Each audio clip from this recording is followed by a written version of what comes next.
with y'all because y'all ain't got no respect. What's up, bro? What's up? Hell no.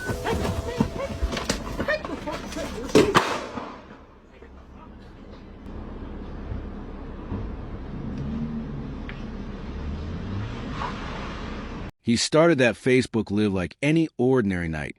Just a man sitting in his car, laughing, talking, minding his business. Then within seconds, his life was stolen in front of thousands of people watching in real time. No chance to run. No chance to speak his last words to his children. A smile 1 second, gunfire the next. This wasn't a movie. This wasn't a stage scene. This was the real, horrifying moment Tugg Watson was shot dead live on Facebook. Before we go deep into this shocking case, please, if you believe stories like this deserve justice, if you know evil shouldn't go unspoken, make sure you support the channel. Hit like right now, subscribe, click the notification bell so you don't miss any of our crime breakdowns, and join the community here at Mistora Crimes. Trust me, you're going to want to stay to the end of this one. It's August 13th, 2025. Early evening in Chicago's South Austin neighborhood. Kevin Watson, he's 42 years old, a regular guy who loves fashion, loves jewelry, and loves connecting with people online. He's the kind of person who dresses sharp, takes pride in how he looks, and isn't afraid to show it. His family describe him as full of joy, always making people laugh, a devoted father to his 7-year-old son. But here's the thing, and this is important. Being a successful, well-dressed black man in certain neighborhoods of Chicago sometimes comes with a target on your back. Kevin had just left a liquor store that evening. He decided to go live on Facebook, just a casual stream, nothing unusual. He was sitting in his car in a parking lot near West Madison Street, and he started talking about some drama from the night before. There was apparently some kind of parking dispute involving a club, promotion, security stuff. Nothing that would suggest anything violent was about to happen. He was 11 minutes into the stream. Just 11 minutes. And that's when it all went wrong. You can see it in the footage. Kevin's reacting to someone walking past his car. He says, "Hell no," and scrambles out of the vehicle. You can hear him talking to someone, trying to figure out what's going on. He's saying, "What's up, bruh? What's up?" Like he's trying to defuse whatever situation is unfolding. Then there's a struggle. You can hear desperation in his voice now. He's saying, "Take the freaking chain. Take the chain." He's basically offering whatever they want. He gets it. He knows what this is about. And then a single gunshot rings out. The live stream doesn't stop. The camera keeps rolling. You hear him taking his last breaths. You hear people screaming, "Hey, Tugg, call the police." His friends are there, watching him die in real time, trying to help, but it's too late. Kevin Watson was pronounced dead at 6:52 p.m. from a gunshot wound to the chest. Let that sink in for a second. A man was murdered in broad daylight, on a live broadcast, in front of thousands of people online and his friends in person. And nobody could stop it. Watson's murder has already been viewed nearly 2 million times on Facebook as he was killed in the middle of his Facebook Live. In that video, you can see him getting out of his car before hearing a single gunshot fired, happening mere blocks away from this police station here in South Austin. Get into it with y'all because y'all ain't got no respect. What's up, bro? What's up? But before we go any further, let's talk about who Kevin really was. Because this isn't just another statistic. This is a real person with real relationships. Kevin had a 7-year-old son who would never see his father again. He had a sister named Shamika, who he was incredibly close to. She actually called him her best friend.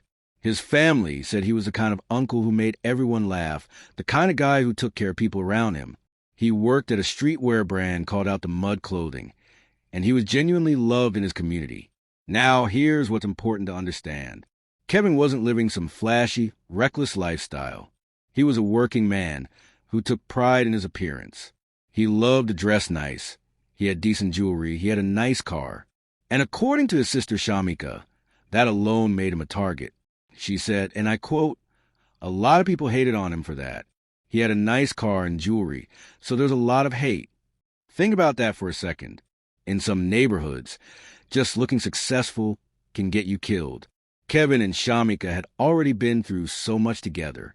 Their mother passed away back in 1995, and by the time of his death, their father was living in a nursing home and sick.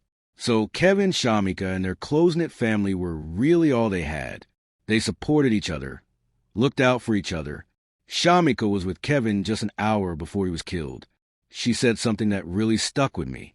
She said, "My brother trusted too many people." Think about that statement.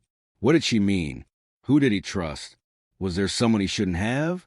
On the night of August 12th, just one day before the shooting, there was apparently some drama at a club or an event, a parking dispute, some kind of conflict with security or promotion people. Kevin was upset about it, and that's actually what he was discussing on the live stream the next day when it happened. So the question becomes, did someone from that incident track him down? Did someone follow up on whatever happened the night before? And here's where it gets really interesting. The neighborhood where Kevin was shot, it was not a safe place. The very next day, August 14th, just one block away, another 26-year-old man named Brandon Maxey was gunned down. 40 shell casings were found at that scene. 40. That means a full-scale gunfight happened. 2 homicides on the same block in 48 hours. Chicago in 2025 had already seen over 200 people killed in shootings. This was a neighborhood bleeding violence. So the question was Kevin's death part of some larger gang or street conflict? Or was it something else entirely? Was he targeted specifically? Because what we're about to uncover will make you question everything about how this went down. Let me tell you what the police said happened. According to the initial investigation, this was a robbery, a targeted robbery attempt. Someone saw Kevin, saw his chain necklace that said Tugg, saw his jewelry, and decided they wanted it badly enough to kill for it. The suspect pulled up in a white vehicle, leaned out the passenger window wearing a black ski mask, and demanded Kevin's chain. When Kevin resisted or tried to negotiate, they shot him. Then they sped off toward the Eisenhower Expressway. The chain was found on the ground with blood on it and fingerprints. Police took it as evidence. So the narrative was simple: opportunistic robbery gone wrong. A jewelry thief spotted a target and executed him for a necklace. As gunfire rang out in this parking lot Wednesday evening on Madison near LeClaire Avenue in Chicago's South Austin neighborhood. He was choking for breath. He was trying to struggle to breathe. All of it unfolding right after Watson left his cousin's job at this nearby liquor store to begin his Facebook Live in his car. I wouldn't let him walk out the store. He's a good man for this community. No matter what he's done, he helped people, you know? He helped me get this job. But here's where things get complicated. Friends who were there at the scene told a slightly different story. Alvin Jackson, one of Kevin's close friends, said he saw Kevin talking to a man before this all went down. The guy followed Kevin to his car. It didn't look random. It looked like the shooter knew Kevin was there. It looked like he was waiting for him or tracking him. Lamar Spencer, another friend, was also at the scene. He said he rubbed Kevin's palm and squeezed his hand, trying to get him to respond. Kevin wouldn't squeeze back. He was already gone. So now you've got these little details that don't quite add up. Why was the shooter waiting? Why did he know Kevin would be there? And here's the thing that really bothers me. On that live stream, Kevin recognized the person approaching him. He said, "What's up, bruh?" Like he knew them. Why would he greet a random robber like that? Why would he know the person trying to kill him? Then came the breakthrough that changed everything. Kevin's brother started looking at the footage frame by frame, and he noticed something about the timing, something about how it all unfolded. He came forward with a theory that shocked the family. He suggested this wasn't a random robbery at all. He suggested it was a setup. Think about that word. Setup. Someone Kevin knew. Someone he trusted enough to greet casually on that live stream. Someone who knew where he would be. Someone who maybe even arranged for him to be in that parking lot at that exact time. The more you look at the details, the more this theory starts to make sense. So now the case took on a whole different meaning. This wasn't just about street violence and robbery. This was about betrayal. This was about someone in Kevin's circle potentially setting him up to be murdered. And that's when everything becomes even darker. Because if your own people can do this to you, who can you trust? The investigation stalled. No arrests were made. No suspects were officially identified, and the family was left with questions that have never been answered. As of right now, in October 2025, this case is still unsolved. Area 4 detectives are still supposedly reviewing footage and following leads, but nothing has come of it. The police put out a call for tips, asking anyone with information to come forward anonymously through tip.com or by calling the 15th District. But silence is what they've gotten. Either people don't know anything, or people are scared to talk. And that's the thing about these cases that really gets to me. You have thousands of people who watched Kevin die on a Facebook live stream. You have friends and family who were there. You have surveillance footage from nearby businesses. You have a white vehicle that fled toward the expressway. You have a suspect wearing a black ski mask. You have fingerprints on the murder weapon, which was a chain itself. And yet, nobody's been arrested. Nobody's been charged. The killer is still out there.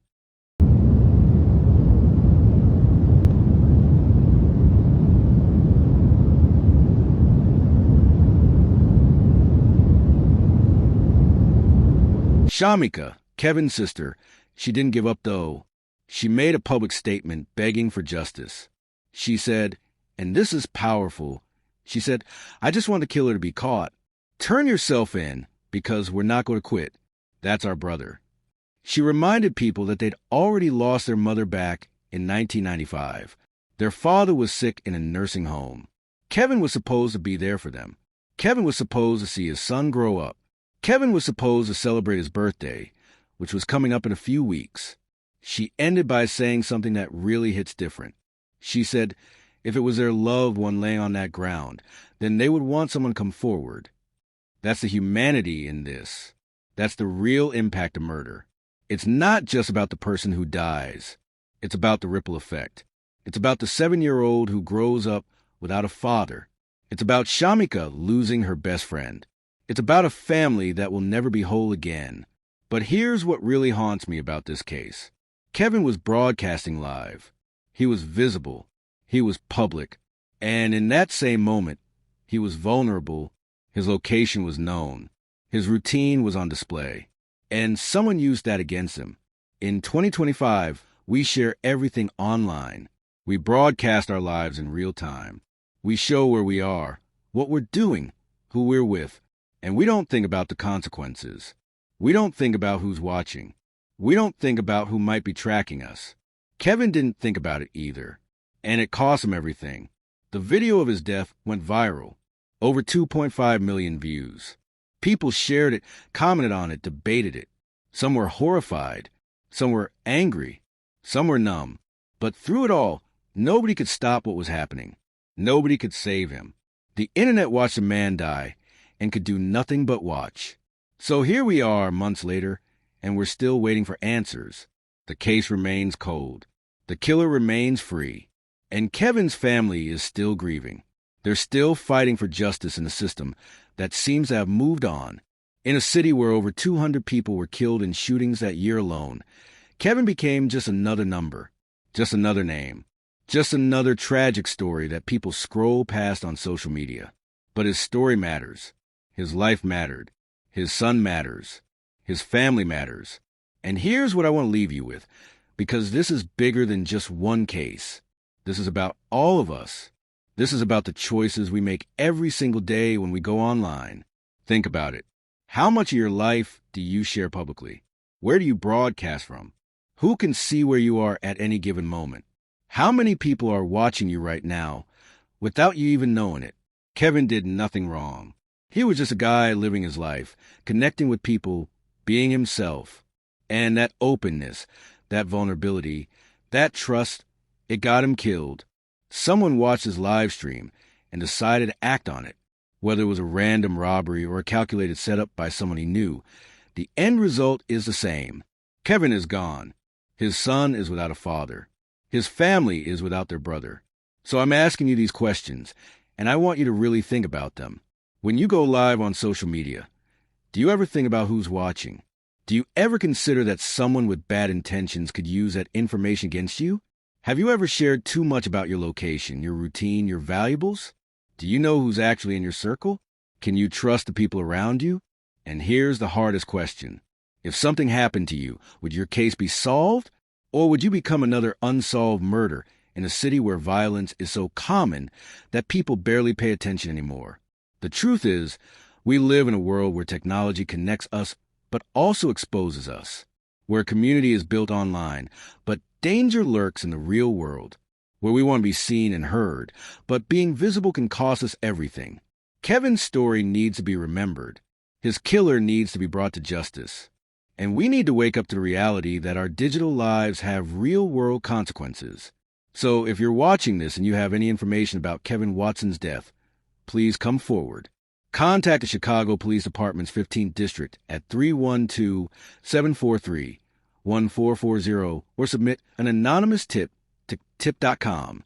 Help bring justice for Kevin. Help bring closure to his family. And for the rest of you, thank you for watching. Thank you for caring about Kevin's story.